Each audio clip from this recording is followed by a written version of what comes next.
बुद्धिमताम वरिष्ठम, हनुमान जी क्या है? बुद्धि में श्रेष्ठ। तब तो गोस्वामी जी कहते बल बुद्धि विद्या, बल भी दो। बल कितना है? अतुलित बल धामम, आप में अतुलनीय बल है तो बल दो। बुद्धि, बुद्धिमताम वरिष्ठम, आप हमको बुद्धि भी प्रदान कीजिए। बुरा मत माने, जितने विद्यार्थी छोटे बच्चे यहां बैठे हैं कान खोलकर सुन लो, जो जो पढ़ाई करते हो, आप पढ़ाई में निपुण होना चाहते हो तो प्रतिदिन एक पाठ हनुमान चालीसा का पढ़कर माता पिता को प्रणाम करना प्रारंभ कर दीजिए। चारों चीजें प्राप्त हो जाएंगी आपको। बल भी मिलेगा। कोई छोटा बच्चा स्कूल में ढिसुम ढिसुम करता हो, हार जाता हो, तो हनुमान चालीसा पढ़ो। इसका मतलब ये नहीं कि फिर तुम ढिसुम ढिसुम करना, नहीं, जरूरत ही नहीं पड़ेगी। लोग तुम्हारा हाव भाव देख करके ही डर जाएंगे। बल बुद्धि विद्या, हे हनुमान जी, बल बुद्धि विद्या देवो मोहि हरहु कलेश विकार।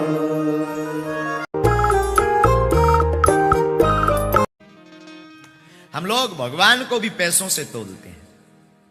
जहां काम है वहां राम नहीं है। कथा सुन लेने से आपके पाप नहीं कट गए, नाम जप लेने से आपके पाप नहीं कट गए, नहीं। कथा सिर्फ सुनने के लिए नहीं है, कथा जीवन में उतारने के लिए। और मेरी बुद्धि तो साधु कहती है कथा वृथा को मिटाने के लिए, वृथा को मिटाती है कथा। तो सिर्फ सुनो नहीं, गुनो, चित्त में और चरित्र में उतारो। चित्र आपका सुंदर हो ना हो, पर हनुमंत कथा सुनकर के चरित्र सुंदर जरूर होना चाहिए। चित्र की सुंदरता से सिर्फ फोटो अच्छी आ सकती है, पर चरित्र की सुंदरता से जिंदगी अच्छी आ सकती है।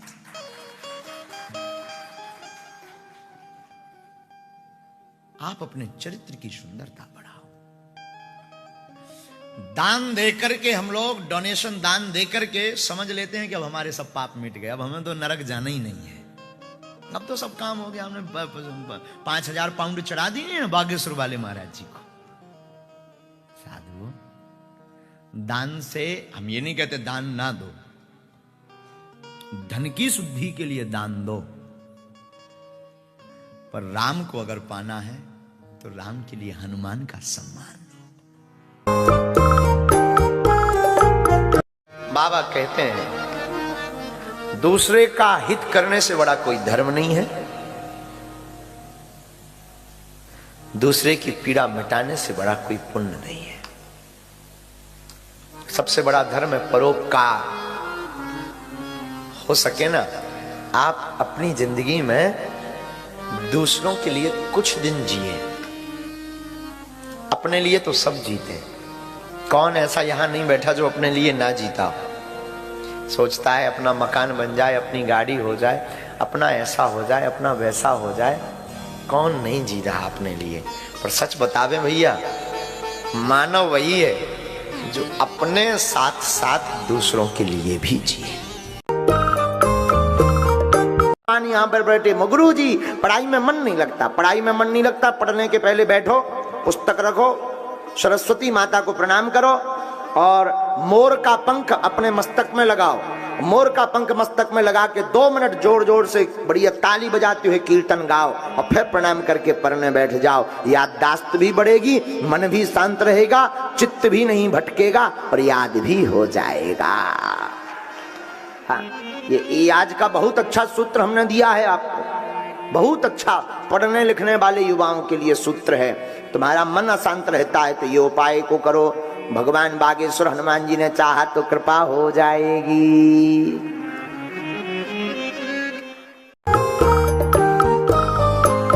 तो नित्य हनुमान चालीसा का पाठ करता है, भगवान शिवशंकर जी उसके साक्षी हैं, उससे सिद्धि अवश्य मिलती है। जो पढ़ाई लिखाई कर रहे हैं विद्यार्थी, अगर वो सूर्य भगवान को अर्घ देते हुए हनुमान चालीसा का पाठ करते हैं तो पढ़ने वाले बालक अथवा बालिका की याददाश्त और बुद्धि दोनों तेज होती है। घर में भूत प्रेतों से अगर कोई परेशान है, ये अलग करके सब डाल दीजिएगा। घर में भूत प्रेतों से अगर कोई परेशान है और 100 पाठ प्रतिदिन हनुमान चालीसा के अगर कोई करता है, जो 7 बार पाठ कर कोई छूटहि बंदी महासुख होई।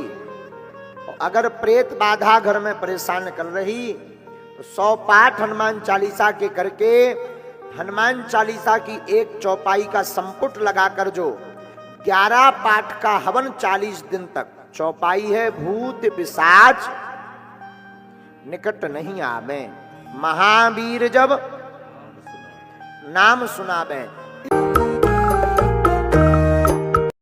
देखो, जिनके घर जाओ, जिसकी बेटी लाओ, उसकी बड़ाई अवश्य करो। ये मानवता है। क्यों? क्योंकि जिस पिता के घर पर तुम एक रात के लिए गए थे, उस पिता ने अपनी बेटी के विवाह के लिए 20 साल तैयारी की है। एक एक चीज सजाता है। बारात आएगी तो हम ये भोजन कराएंगे, बारात आएगी तो हम ये दान देंगे, बारात आएगी तो हम ऐसा ऐसा करवाएंगे। और तुम एक रात में सब कुछ आ जाते हो और कितने हजार लोगों को लेकर जाते हो, लेकिन हाथ जोड़े फिरता रहता है। और तुम आकर के उसकी बुराई कर दो, उसकी बुराई कर दो कि और तो सब ठीक था, नमक नहीं मिला। अरे तुम्हारे घर पर 4 लोगों में ठीक से भोजन नहीं पूज पाता है कई बार,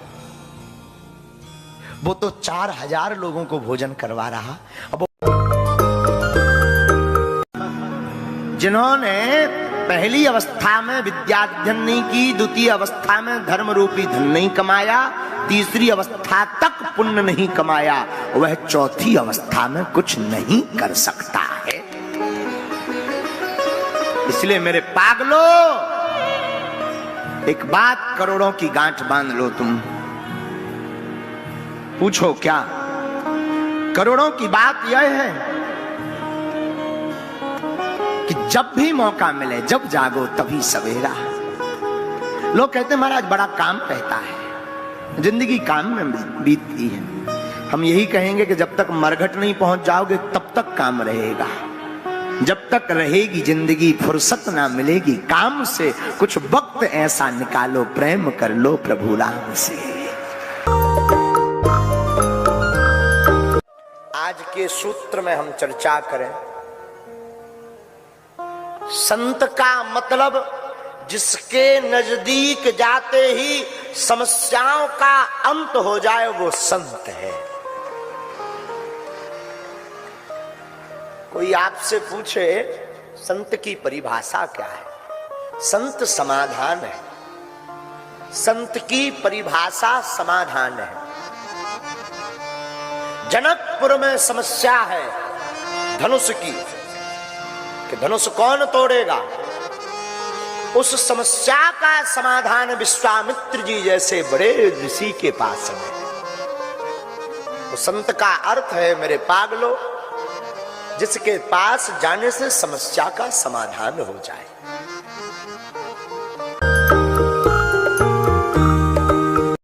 आपको कोई हरा नहीं सकता।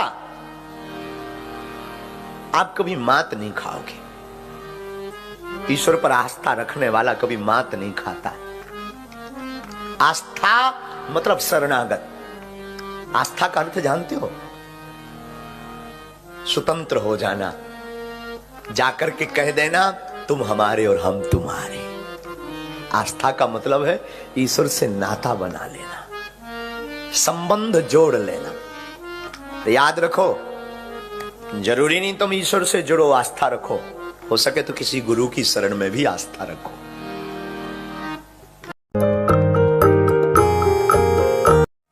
सब कुछ जीता जा सकता है संस्कार से, जीता हुआ भी हारा जा सकता है अहंकार से।